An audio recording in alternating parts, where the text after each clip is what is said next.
একেবারে জোড়া আনন্দ, একদিকে বর্ষবরণ, অন্যদিকে তৃণমূল কংগ্রেসের প্রতিষ্ঠা দিবস। গোটা বাংলার দিকে দিকে অনুষ্ঠান হয়। বাদ যায়নি কলকাতা পুরসভার 24 নম্বর ওয়ার্ডের পাথুরিয়াঘাটা অঞ্চল। গোটা পাথুরিয়াঘাটে উৎসব মুখরিত। কচি কাচাদের নাচ থেকে শুরু করে সঙ্গীতানুষ্ঠান কি ছিল না বছরের প্রথম দিনে। কলকাতা পুরসভার 24 নম্বর ওয়ার্ড একেবারে উৎসবের মেজাজ। বড়দিন উপলক্ষে এলাকার কচি কাচাদের নিয়ে আনন্দে মেতে উঠতে দেখা গেল সকলের কাছের মানুষ, কাজের মানুষ, স্থানীয় পুরমাতা ইলোরা সাহা ও মৃণাল সাহাকে।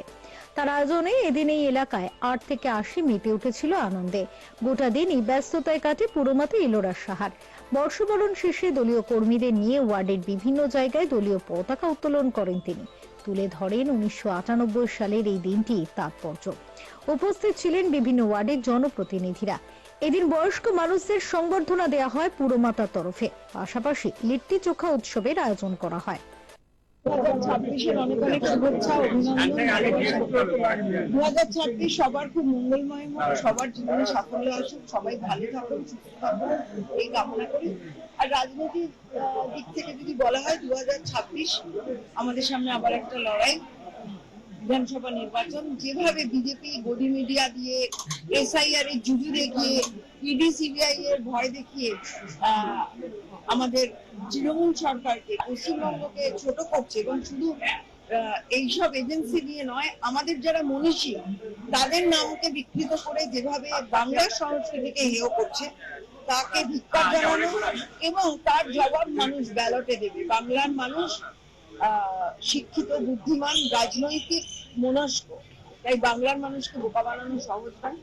আগামী দিনে শুধু সময়ের অপেক্ষা। মমতা ব্যানার্জি আবার বাংলার মুখ্যমন্ত্রী হচ্ছেন। মা মাটি মানুষ সরকার চতুর্থবারের জন্য বাংলার মসনদ গ্রহণ করবে। এটা শুধু সময়ের অপেক্ষা।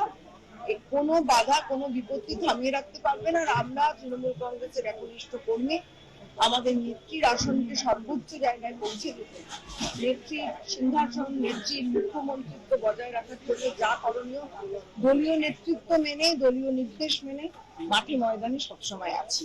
জয় বাংলা, মা মাটি মানুষ জিন্দাবাদ, মমতা ব্যানার্জি জিন্দাবাদ, অভিষেক ব্যানার্জি জিন্দাবাদ। 24 নম্বর ওয়ার্ডে আমি দীর্ঘদিন ধরেই আসি, আর এটা খুব হোমলি অ্যাটমসফিয়ার, একদম ঘরোয়া পরিবেশে মৃণাল সাহা, ইলোরা সাহা সহকর্মীদের নিয়ে পাঁচের পল্লী দুর্গোৎসব কমিটির পক্ষ থেকে আজকের এই কর্মসূচি খুব ভালো উদ্যোগ।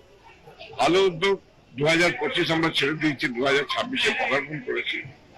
সারা বছর বিভিন্ন ছোটখাটো কর্মসূচির মধ্য দিয়ে এই অঞ্চলে মানুষকে আনন্দ দান করে থাকি।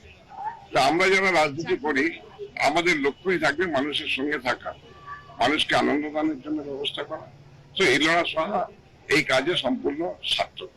এটাই তো বাংলার সংস্কৃতি, এটাই বাংলার পরম্পরা, যেখানে বিভিন্ন ধর্মের মানুষ আছে, বিভিন্ন রাজ্যের মানুষ আছে, বিভিন্ন দেশের মানুষ আছে। সবাই আমাদের কাছে বাঙালি হিসাবে আমরা পরিচিত। যে বাংলায় যারা বসবাস করে, বাংলায় যারা থাকে, সবাই আমরা বাঙালি। এবং বাংলার সংস্কৃতি এটাই বলে যে ধর্ম আছে যার যার, উৎসবটা সবার।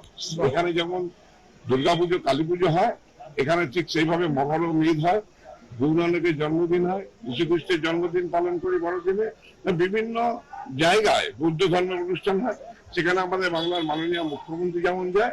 দেখুন, আমরা বাংলার যারা মানুষ, সত্যিকারের যারা মানুষ, তারা প্রত্যেকেই অংশগ্রহণ করে। শ্রী ঠাকুর রামকৃষ্ণ বলেছিলেন, যত মত তত পথ। তো সেই জায়গায় দাঁড়িয়ে আমরা কিন্তু ধর্মটাকে কিভাবে ব্যবহার করি, নোংরা রাজনীতির স্বার্থে না। ধর্মটা লোকে ধারণ করে, ধর্মটা লোকের আনন্দের জন্য, সৎ পথে থাকার জন্য, উন্নয়নের জন্য, একটা একাগ্রতা, একতা, এটার জন্য কিন্তু ধর্ম কিন্তু বিভাজন শেখায় না। এখন কতিপয় কিছু রাজনীতি ব্যক্তিত্ব আছে যারা নোংরা রাজনীতি করে, যারা সমাজকে কলুষিত করে, তারা ধর্ম নিয়ে রাজনীতি করে, ঝুলাই লুণ্ঠিত করছে। এটা তার সম্পূর্ণ, আমি তার প্রতিবাদ করছি।